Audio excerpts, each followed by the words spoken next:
Hello and welcome to this prayer meditation podcast. I'm Pastor Mike Decker, and I am confident that as we read and reflect on God's Word today, He is going to say something to you and me. Are you ready to hear from God and experience a bit of a spiritual reset? Me too. Let's go.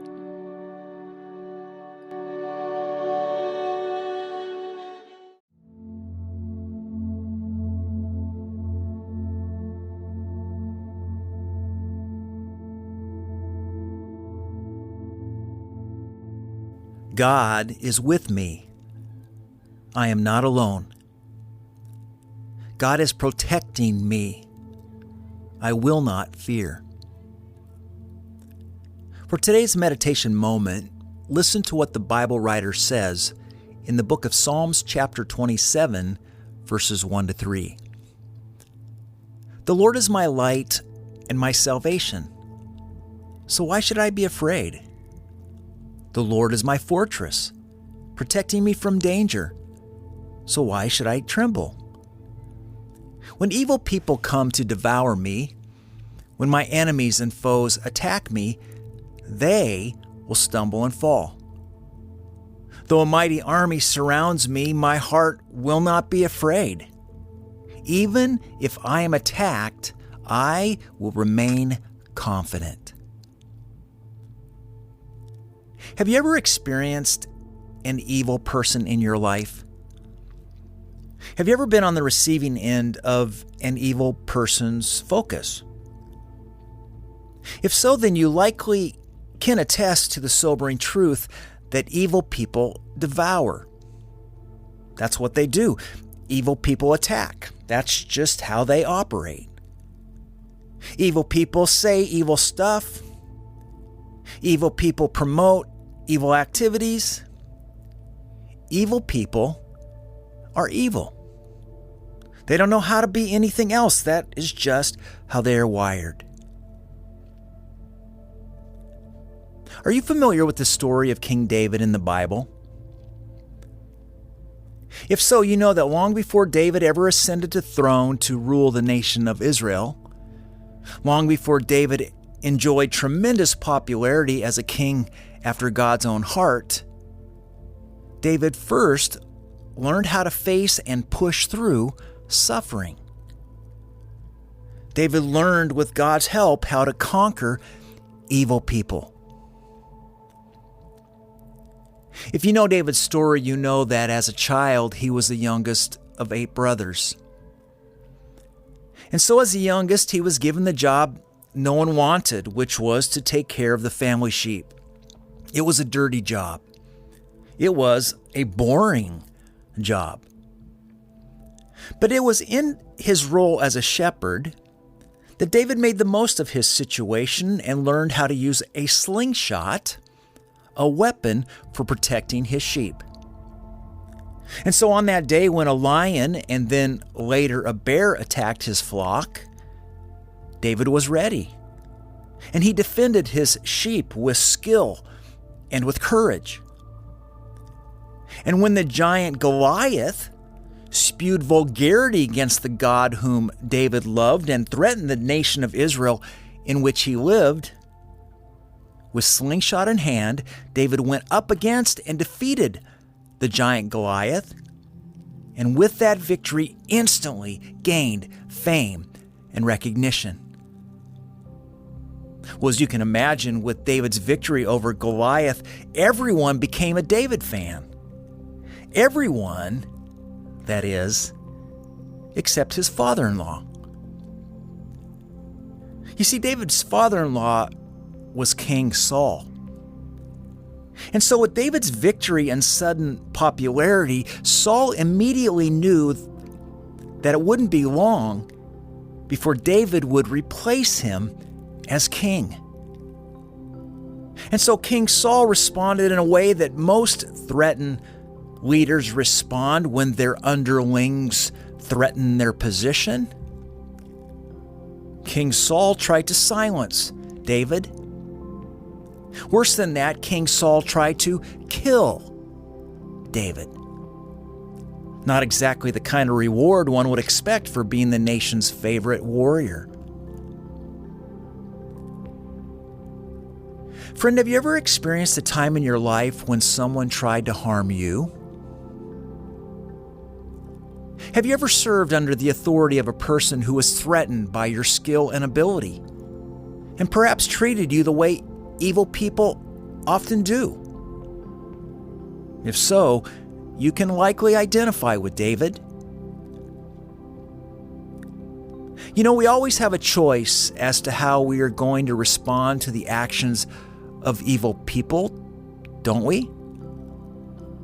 One obvious choice is to reciprocate their evil behavior. We can become spear-throwing haters ourselves. Or, the harder choice, and the one less chosen, is to do what? It's to turn the other cheek. With God's help, we can choose to take the high road. If you know the story of David, you know that this latter choice is the one that he made. The Bible tells us that David fled the palace. David fled the fury of his father-in-law, King Saul. And eventually, God himself brought justice upon Saul's head. The Bible tells us that King Saul was killed on the battlefield, but not at the hands of David. And in time, David himself was promoted to then be the king of the land. But before David became officially the king of Israel, during a long season of hardship and suffering, somewhere in the darkness of a desolate, lonely cave, while hiding from a mad king, David wrote the words to this psalm. They are words of victory. They are words of optimism. Listen again to what David declares. "The Lord is my light and my salvation," David writes. "So why should I be afraid? The Lord is my fortress, protecting me from danger. So why should I tremble? When evil people come to devour me, when my enemies and foes attack me, they will stumble and fall. Though a mighty army surrounds me, my heart will not be afraid.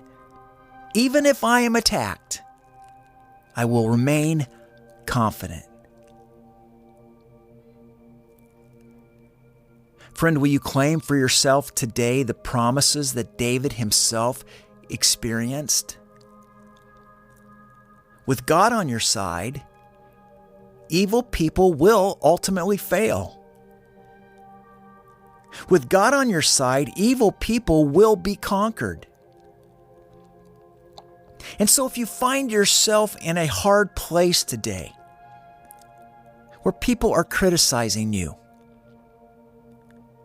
where people are attacking you, and perhaps hurling evil at you, I encourage you to believe what David knew and held on to, that God's eyes are on you. God's presence is with you. So in closing, I encourage you to say out loud this phrase: God is with me. I am not alone. God is protecting me. I will not fear. Though evil people attack, though evil people try to devour, I will not fear, for God is with me. Friend, God is with you, and God's eyes are on you. So with His help, say no to despair and say yes to victory.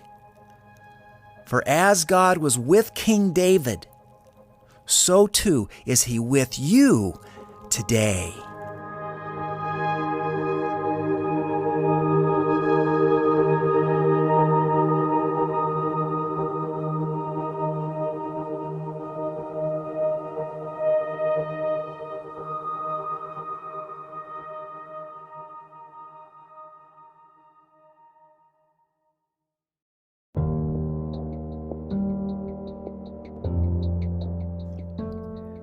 Thanks so much for joining me today.